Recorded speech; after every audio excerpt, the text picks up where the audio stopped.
Bu zamonaviy tibbiy tilda yo'g'on ichakni axlatlarini toshga aylanib tiqin bo'lib qolgan. Ya'ni ich qotishi.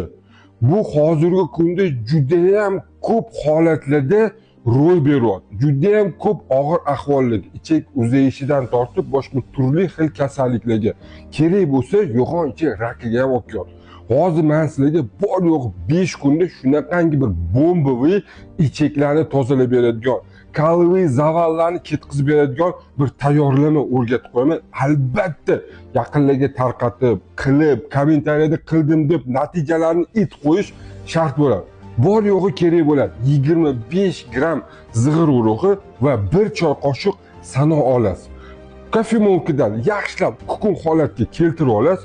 1 stakanga solib turib, unga to'ldirib 1% kefir solingda yaxshilab aralashtirib, shu tayyorlamani kechqurungi ichsangiz, ichaklaringiz 10 yilga yosharib, tana vazningiz kamayib, mana shunaqa yosh ko'rinishga ega bo'ladi.